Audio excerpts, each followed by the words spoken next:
എം.എൽ.എമാർക്ക് നല്ല അനുകൂലമായ ഒരു സാഹചര്യമാണ് ഉള്ളത് എന്നാണ് കോൺഗ്രസ് താങ്കൾ ഉൾപ്പെടെയുള്ള നേതൃത്വം വിലയിരുത്തുന്നത് എന്നാണ് അറിയാൻ കഴിഞ്ഞത്. അല്ലല്ല, അതൊക്കെ നമ്മളത് പറയേണ്ട സമയത്ത് പറഞ്ഞാൽ മതിയല്ലോ. വയനാട് ടൗൺഷിപ്പിൽ ഉദ്ഘാടനം ഇന്ന് നടന്നുകൊണ്ടിരിക്കുകയാണ്. അവിടെ എത്തിയ ടി സിദ്ദിഖിന് വലിയ കൂക്കുവിളി ഉണ്ടായിരുന്ന റിപ്പോർട്ടാണ്. ഇപ്പോൾ CPM കൊണ്ടുവന്നിരിക്കുന്ന ആളുകളാണ് അവിടെ ഇരിക്കുന്നതെങ്കിൽ പിന്നെ ഒരു കൂക്കുവിളിക്കില്ല, മര്യാദയാണ്. അവിടുത്തെ എം എൽ എ ചടങ്ങിന് ക്ഷണിച്ചിട്ട് MLA വരുമ്പോൾ പാർട്ടിക്കാരെ കൊണ്ട് കൂക്കുവിളിപ്പിക്കുന്ന ശുദ്ധ മര്യാദകളാണ്. അത് ഞങ്ങൾക്കും വേണമെങ്കിൽ നാളെ ഒരു 50 പേരെയോ 100 പേരെയോ കൂട്ടിക്കൊണ്ടുപോയി CPMൻ്റെ MLAയോ മുഖ്യമന്ത്രിയോ മന്ത്രിമാരെയോ കൂക്കി വിളിക്കുക. അദ്ദേഹത്തിൻ്റെ നിയോജകമണ്ഡലത്തിൽ നടത്തിയ ഒരു ദുരന്തത്തിൻ്റെ ഭാഗമായി ഞങ്ങളുടെ കൂടി പണമുണ്ട് അതിൻ്റെ അകത്ത്. ഞങ്ങൾ MLAമാർ ഉൾപ്പെടെയുള്ള ആളുകൾ ഞങ്ങൾ കൊടുത്ത പണമുണ്ട് അതിൻ്റെ അകത്ത്. സിദ്ദീഖ് ഉൾപ്പെടെ ഞാൻ ഉൾപ്പെടെ കൊടുത്തൊരു പണമുണ്ട്, അതുകൊണ്ട് കൂടിയാണ് ചെയ്യുന്നത്.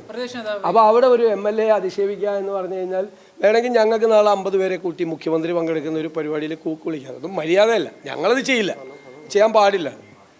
അത് മര്യാദകളാണ് ചെയ്തിരിക്കുന്നത്. അത് മുഖ്യമന്ത്രിയാണത് മാപ്പ് പറയുന്നത്. വോട്ട് എണ്ണുമ്പോൾ BJPക്ക് 1-2 സീറ്റുകളൊക്കെ കേരളത്തിൽ ഉണ്ടാകുന്ന ചില ഇംഗ്ലീഷ് ഹിന്ദി ചാനലുകളുടെ സർവേകളൊക്കെ കാണുന്നുണ്ട്. അതോടൊപ്പം രാജീവ് ചന്ദ്രശേഖരൻ ഈ സ്വയം ഈ ചുവറൊക്കെ എഴുതി അവർ പ്രചാരണം കാര്യമായിട്ടൊക്കെ തുടങ്ങിയിട്ടുണ്ട്. എന്താണ് ഈ BJPയുടെ ഒരു പെർഫോമൻസിൽ എന്താ ഒരു കമന്റ്? അല്ല, അവർക്ക് കഴിഞ്ഞ പ്രാവശ്യം അങ്ങനെ 1-2 സീറ്റുകൾ കിട്ടുമെന്ന് പറഞ്ഞതാണ്.